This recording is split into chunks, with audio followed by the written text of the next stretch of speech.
My wife has been peeking at me from around corners and behind furniture. It's gone from weird to terrifying. My wife, Lynn, and I have been together for 6 years and married for 11 months. Our entire history together has been very normal and never once have I noticed any weird behaviors or red flags. I can't stress enough how out of character this whole thing is for her. Lynn is very kind, intelligent, and thoughtful. She's always been the no-nonsense type of person. Being childish or trying to scare me is not something she'd normally do. She doesn't even like watching horror movies. When we first started dating, she agreed to watch The Shining with me because she knew how much I loved horror. She was so scared that she didn't even make it through half of the movie before we had to turn it off. She isn't into anything creepy and has never been into pranks. It's just not her cup of tea. And that's fine. But that's what was so strange about this. It's just so unlike her. I should also add that she never had any mental health issues, and as far as I'm aware, it doesn't run in her family. I know some people are able to hide their mental health problems, but in the 6 years we've been together, I think I'd have seen some sort of sign. 2 months ago, I was in the kitchen making myself some coffee before work. I was running a bit late that morning and knew I wouldn't be able to make it to Dunkin' Donuts for my usual morning fix. I took a sip of my coffee as I hurried down the hall towards the front door, when I happened to notice Lynn peeking at me from around the corner ahead of me. I could only see her eyes, and a strand of her long dark hair hanging against the wall. The rest of her body was concealed behind the corner. I nearly spilled my coffee when I saw her. I did burn the shit out of my lips.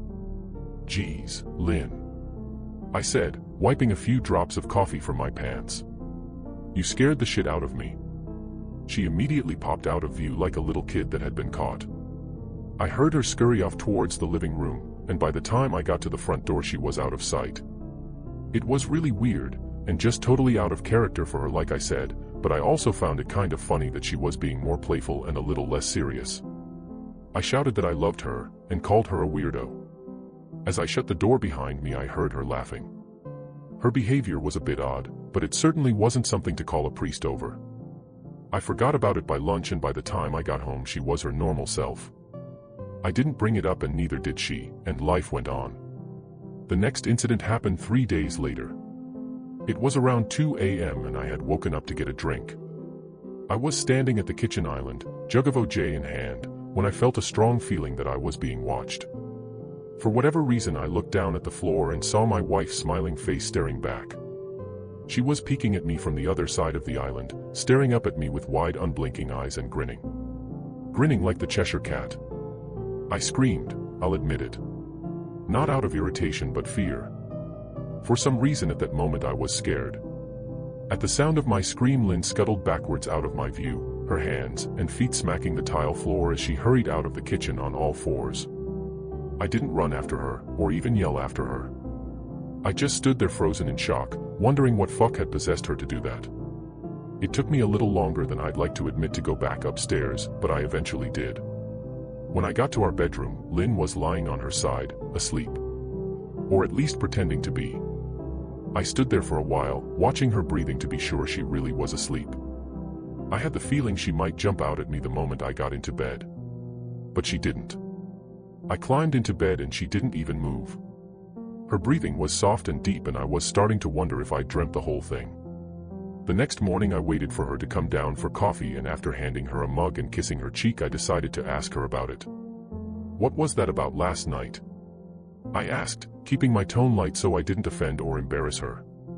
She frowned over her cup of coffee, shaking her head like she had no clue what I was referring to. "You were peeking at me again. From over there," I said, pointing to the spot on the floor by the kitchen island. She followed my gaze, and when she looked back at me she burst out laughing. She laughed so hard that I couldn't help but join her. "You creep me the fuck out sometimes, you know that," I said. She giggled and set her cup on the counter and wrapped her arms around my neck. "You creep me out all the time. So I guess we're even," she teased. We said our goodbyes and left for work. As I drove, I kept thinking about how creepy it had been seeing her grinning at me from behind the island like that. The sounds her hands made on the floor as she crawled away. I told myself she was just trying to be silly. Just trying to join me in my love of all things horror. It's not like I was afraid of her. but it still didn't sit right with me. I started seeing her peeking at me more and more. Sometimes she'd be peeking out from behind the couch or living room curtains. Once she even managed to get inside her grandmother's old trunk that sits at the foot of our bed. I might not have even known she was there at all had the trunk's old hinges not given her away. She'd had the lid propped up just enough so that only half of her face peeked through. She'd been grinning like an excited toddler. It was unnerving. I didn't even know what to say to her. All I could do was stare. When I finally found my voice, I asked her why on earth was she doing this. She didn't answer, but she had slowly closed the lid, shutting herself inside the trunk. I just walked away, feeling disturbed. I didn't understand why she was doing it, but it clearly made her happy. I just hoped she would tire of the game quickly. Lynn didn't peek at me for the next 2 weeks. I started to think she was done with her weird prank and I was relieved. We were watching a show on Netflix one night and I jokingly said that I hadn't seen her peeking at me lately, and that she must have given up on her spy game. She looked up at me with a small smile and said, "Maybe I've just gotten better at it." I didn't say anything, but I wondered whether or not she was joking. For the next few days I couldn't stop thinking about what she'd said. Was she still peeking at me when I wasn't looking and I just hadn't noticed? And if so, what the hell was she getting out of this? I started to feel paranoid, constantly checking whether she was watching from around the corner or behind a door. I was jumpy whenever I was home and she wasn't in full view of me. I felt stupid and a little crazy. But after a few weeks without another incident, I began to relax. I stopped checking behind furniture and walls and told myself it was just a bad memory. Then a few days ago things got so much worse. Lynn left to go to a friend's, and I lounged on the couch and played a couple games on my laptop. Around 9 p.m. I hopped in the shower, and as I was washing the soap from my hair, I felt that awful feeling that I was being watched. I slowly opened my eyes and almost had a fucking heart attack. Lynn was peeking from behind the shower curtain, her entire head stretched into the shower, leaving just her body outside. Her long dark hair hung against the curtain, the ends dripping with water. Her mouth hung open in a terrible grin, eyes wide and red, as if she hadn't blinked in a while. I screamed and jumped back against the wall. She didn't move, nor did her smile waver. Her makeup ran down her cheeks in 2 black streaks. She looked giddy and completely deranged. I was fucking terrified. We stood like that for a few moments, neither of us saying a word. Finally, after what felt like forever, she slowly pulled her head back out of the shower, and I watched her blurry figure through the curtain as she moved backwards towards the bathroom door. A second later, the bathroom door slammed shut, hard enough to rattle the mirror. I screamed again, and jumped out of the shower to lock the door. I stayed inside the bathroom for over an hour. Maybe I overreacted to some of you. But joke or not, I wasn't going to put up with the crazy shit anymore. That's what I kept telling myself as I paced in my bathroom, stopping to listen at the door every few minutes. Suddenly I heard a muffled sound, and I pressed my ear against the bathroom door, straining to listen.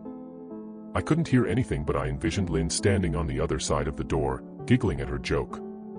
I felt a surge of anger. I was beyond pissed at being made to feel scared in my own house, and made to hide in the bathroom for an hour. All for what? Some joke? If it was a joke, it was an awful one. What the fuck, Lynn? I snapped. This shit is getting really fucking annoying. I waited for her to apologize, or to call me a jerk. But instead I heard a faint moan, so quiet I wondered if I heard it at all, and then complete silence. Lynn. I called out, not able to even hide the shakiness in my voice. I got no response. Just my own heavy breathing. I swear to God, just fucking stop it. I yelled, pounding my fist on the door. I waited for her to cuss me out, something I would expect from me talking to her like that. I never screamed at her before. But there was nothing. Just the occasional drip from the shower head. I won't deny that I was scared. Too afraid to open the damn door and face my own wife. I waited another 30 minutes or so, which feels like a fucking lifetime when you're scared. Finally I decided I wasn't going to spend the night hiding in my bathroom, so I got down on my knees and peered under the door. I almost expected to see her face peeking back at me, but thankfully I didn't. I could see straight down the hallway to the top of the stairs, but no Lynn. I didn't know if I should be happy about that or not.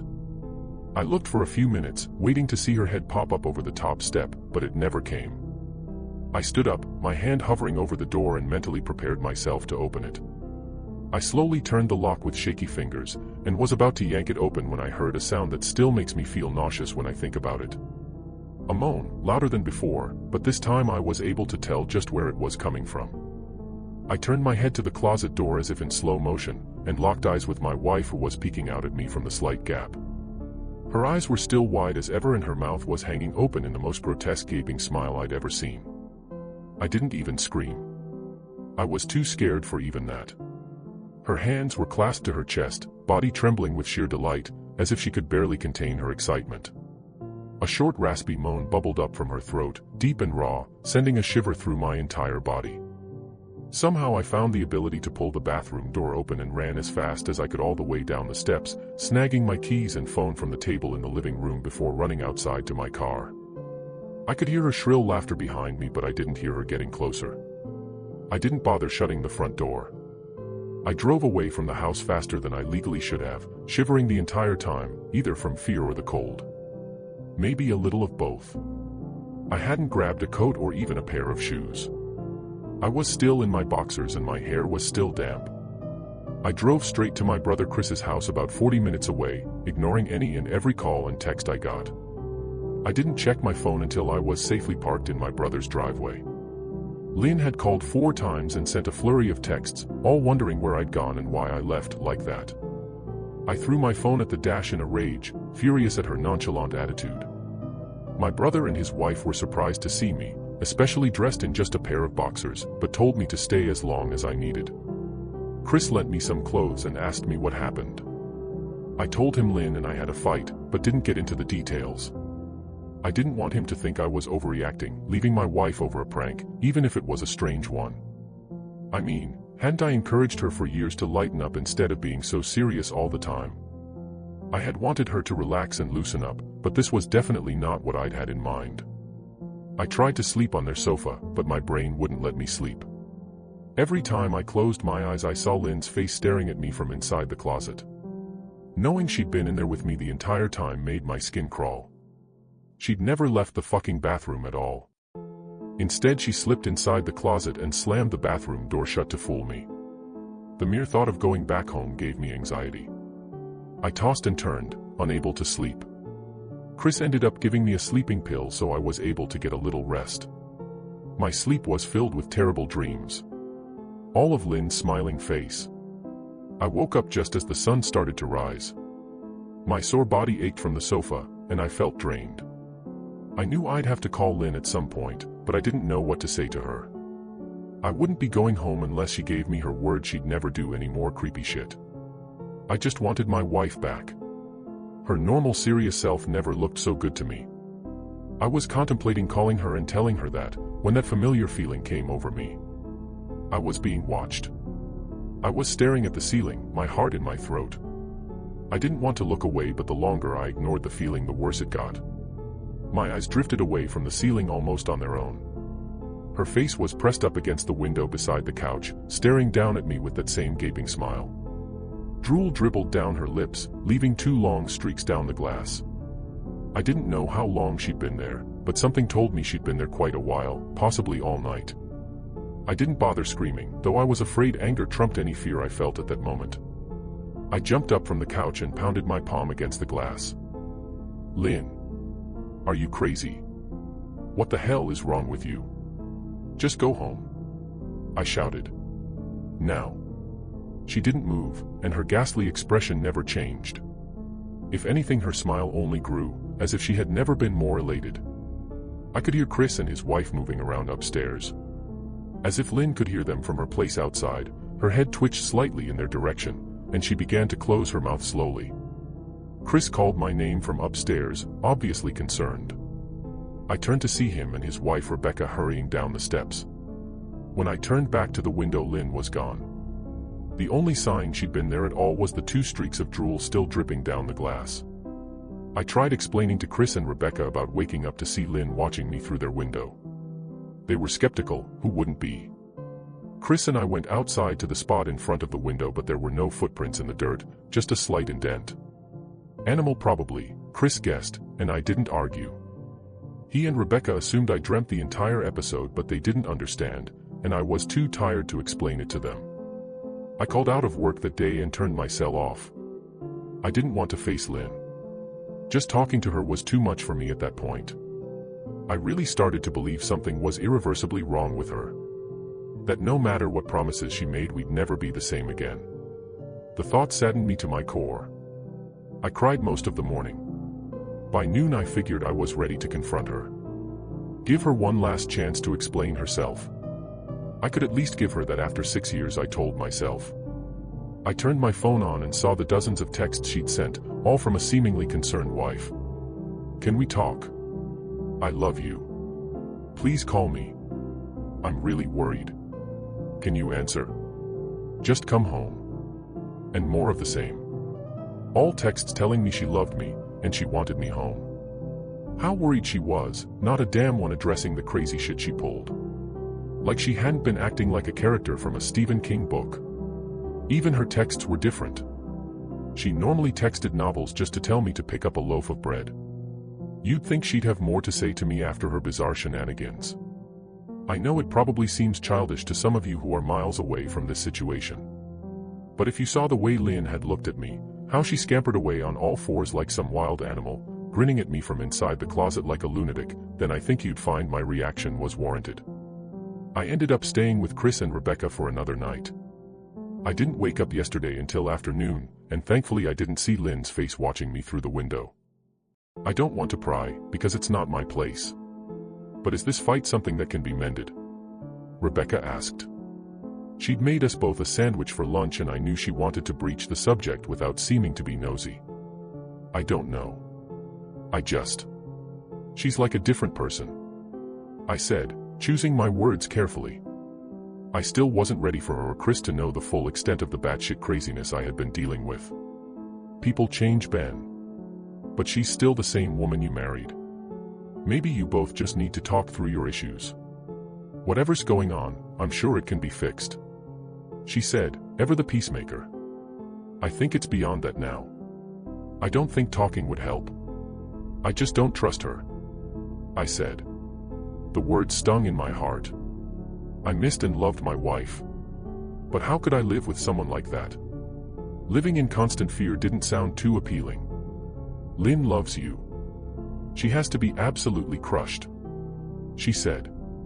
I don't know about that, I said. Well, she certainly seemed like it to me. I've never seen her so upset. Very much unlike the Lynn I know, Rebecca said, shaking her head sadly. It took a full minute for her words to really sink in, and when they did, I felt dread worming its way through my skin. Wait. What do you mean? You saw her? You saw Lynn? I asked, my mouth suddenly dry. Rebecca nodded casually as if that fact wasn't nightmare fuel. Maybe for her it wasn't. She stopped by this morning just after Chris left for work, she said, cleaning the plates from the table. I didn't see her car though. Maybe she took an Uber or something. Beck. What did she say? Did she come inside? I asked, sweat starting to break out on my forehead. I began looking around, examining corners as though a predator lurked behind them. No. She just asked if you were awake yet, and I said that you weren't. I asked if she wanted me to wake you, but she said no. Just said to let you sleep, she said as she washed the dishes. That's all. She didn't say anything else. I asked. No. She looked awful though. Like she hadn't slept in days. I think you should call her. I got up from the table and thanked Rebecca for lunch. I felt a little bit better at the knowledge that at least she hadn't come inside. Still, I needed to double-check that the doors were locked. I sat for a while trying to figure out what to do next. I didn't want to go home, but I felt that I owed it to Lynn to help her if I could. Hadn't I swore an oath to love and honor her through sickness and in health? Clearly she was very sick. If she was sick, which I truly believed she was, I had to try and get her the help she needed. But I didn't even know where to start. I didn't want to call the police, and besides, what the hell was I going to tell them? That my wife was peeking at me? That she was being creepy? As bizarre as she'd been, she still hadn't committed any crime. Not yet anyway. The police would have probably said that I was overreacting. But this wasn't some prank. It felt wrong. Dangerous even. Like something sinister lurked beneath her smile. I knew as her husband I was well within my rights to have her committed, but what if she simply acted normal in their presence? She'd obviously been able to fool Rebecca into thinking she was just a concerned wife. As long as the doctors didn't find her a danger to herself or others, they'd have no choice but to release her after 72 hours. I felt lost and overwhelmed. So I did what any husband in my position would do. I called her mother. I didn't want to, believe me. Her mother, Mary Ann, and I were never on the best of terms. We'd never fought or anything like that. She just wasn't a very warm person, and wasn't really easy to get along with. She hardly ever smiled, and when she did, only her lips would move into a thin-lipped smile, leaving her eyes as blank as before. She gave off this aura that felt like she was permanently on the offensive. I'd only met her twice, and both times were for such short visits. I got the impression she didn't approve of me for her daughter. Lynn always ushered us out quickly, as she didn't want me to feel uncomfortable, which I was grateful for. Being in her mother's company felt almost unbearable. Like walking on glass. I was glad when we moved 3 states away so we didn't have to see her often. I was happy to avoid the woman, but I needed her help. I really didn't want to talk to her at all, but I had to talk to someone, and someone who knew Lynn better than I did. So I grit my teeth and did what I had to. Yes. She answered, already sounding irritated. Mary Ann, it's me, Ben. Do you have a minute to talk? I asked. I could hear her cluck her tongue in irritation. I'm in the middle of writing some checks, but if you insist, I suppose I can spare a moment. What is it that you want to discuss, Benjamin? She said, coolly. It's about Lynn. She's been acting strangely, and I was wondering if you had any idea whether there was something. I was quickly interrupted. It's a bit difficult to follow your rambling, Benjamin. What is that you want from me? She asked. I could almost see her standing there in her thin sweater and slacks, tapping her fingernails impatiently on the table. I wanted to know if you'd ever noticed any odd behavior. Or possibly any mental health issues. I asked.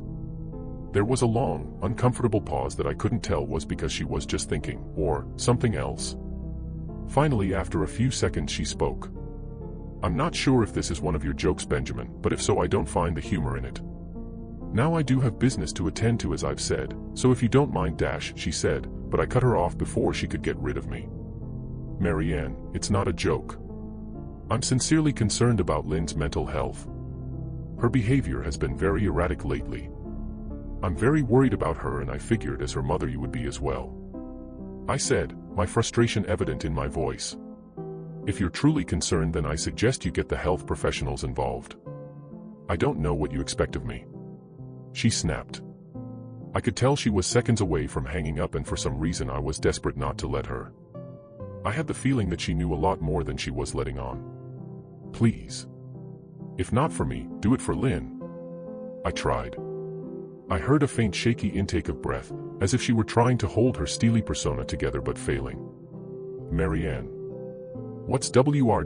I started. Benjamin, I don't know what to tell you. My only advice would be to seek professional help. Do not call here again. Goodbye. I tried to call out to her, but she'd hung up. I tried to wrap my head around the call and her refusal to help me. Even if she didn't like me, why wouldn't she want to help her own daughter? I couldn't understand that. I tried to replay the conversation, desperate to find something I missed. After a while I almost gave up, until I remembered her last words to me. Seek professional help, she'd said those words with a bit of urgency. I could have just been grasping at straws, but no, I was sure her voice had changed ever so slightly when she'd said that. As if they were very important. What had she meant? I assumed she'd been referring to medical professionals, but maybe she was referring to someone else. Someone that she didn't, for some reason, feel comfortable saying directly. Or maybe I was just desperate. I waited for Chris to get home, and after a very long and exhausting conversation with him and Rebecca, I convinced them that Lynn truly needed psychiatric help. I didn't tell them everything. I wasn't prepared to go into it yet, but I told them about our last encounter. How she'd hidden in the bathroom, peeking at me from the closet. They were obviously shocked, but thankfully they believed me. They too just wanted to help her. Still, they didn't think it was all that serious. Weird, maybe, but not dangerous. They just kept saying that Lynn had to be playing some kind of weird joke. Maybe for YouTube. Rebecca offered, if only half-heartedly. Chris didn't think we should involve the police just yet. He offered instead to go with me, and I readily accepted. He reasoned that calmly talking to her, trying to coax her into going willingly, was the best recourse. I agreed to do it his way. At least I wouldn't be going into that house alone. We drove over this morning, just after breakfast. There was no way I was going at night. When we pulled into the driveway, my stomach began doing somersaults. Her car wasn't there, but I still didn't let my guard down. The front door was ajar, and for a split second I thought we'd see her eyes staring through the gap. I was shaking and starting to sweat. Chris, however, was fine. He waited for me to open the door, his hands in his pockets like he was going on a fucking stroll through the park. I envied his ignorance. I pushed the door open and was immediately hit with the stench of rot. Chris smelled it too, and he walked in the house behind me with his nose scrunched up. "What do you guys use to clean the floors around here, shit?" Chris mumbled. "Shut up," I said, my eyes darting around for any signs of Lynn. The house was deadly quiet and dark despite being 10 in the morning. All the curtains were closed up tight, refusing to allow any sunlight inside. If I hadn't left it just 2 days prior, I'd have thought the house to be abandoned. We moved through each room, carefully checking any place that she might hide, occasionally calling her name. "Why the fuck are you looking under the couch?" Chris asked eventually. "Aren't we looking for your wife?" He was looking at me like I was a moron. "Let's just go upstairs," I whispered. He shook his head but followed me up the stairs to check the bathroom and spare bedroom. On the way up, my shoes crunched over pieces of glass that looked to be littered over a few of the steps. I noticed that one of Lynn and my wedding portraits that hung on the wall along the staircase had been smashed. The frame hung crookedly, all the glass removed. I stared at the picture, a lump forming in my throat. We had taken the photo just after leaving the church, after saying our vows. She looked so beautiful in her white gown. I looked at Lynn's beautiful face. I never dreamed her face would ever be a source of terror for me. We climbed the rest of the steps and checked the spare bedroom, but it looked completely untouched. I was hesitant to go into the bathroom, my fear from that night coming back to me all at once. Chris noticed, and offered to go in by himself, but I couldn't let him do that. So we walked in together, checking the closet and the shower. The bathroom looked as if it hadn't been touched since the night I left. "I don't think she's here, Ben. Why don't you pack some clothes and we'll try coming back tomorrow or something?" Chris said. I nodded and went into our bedroom and shoved some clothes into a duffel bag. When I checked inside our closet, I came across the source of the smell and gagged. Chris took one look and lost all color in his face.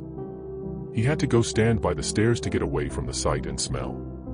I gazed down in shock at what lay inside my bedroom closet. Soaking into the rug were at least a dozen eyeballs, all carefully laid out in pairs. Some were as large as a quarter while others were as tiny as a marble. I stared down at the eyes she'd collected from small animals and I wondered how she'd gotten them, and shuddered at the thought. Man, I thought I had it bad with Becca's shoe addiction. But fuck me. Your wife's in here collecting eyeballs. Chris said, gagging. "Ben, I think we should go," he called from the hall. "I'm getting nauseous." "All right." I grabbed my duffel and shut the closet door on my new nightmare. I stepped out into the hall and took a deep breath of air. I could taste the rot on my tongue and I couldn't help but gag. Who the fuck lines up eyeballs in their closet like that? Chris mumbled. "I tried to tell you she needed help," I said. "She doesn't need help, Ben. She needs a fucking exorcist," he said. "You coming or what?" "I can't stand the smell any." His words died in his throat, and his eyes grew wide with fear. I didn't ask him why. I could feel it. Someone was watching me and I didn't think it was the eyes in the closet. I turned around, my eyes slowly scanning the bedroom. "Christ," I whispered, as I finally saw what we'd missed. Under the bed, curled on her side, watching us with the excitement of a kid on Christmas morning, was my wife. She held her hands together just under her chin, and they were shaking eagerly. Now that she knew she'd been found, I could hear the quiet noises she was making. A sort of hiccuping sound in her throat, as if the excitement was just too much for her. It was unnerving to say the least. Wide eyes, and that same huge smile. Everything in me told me to run, but I forced it away. This was my wife. No matter how twisted, she was still the woman I married. I had to help her. Lynn, I said softly.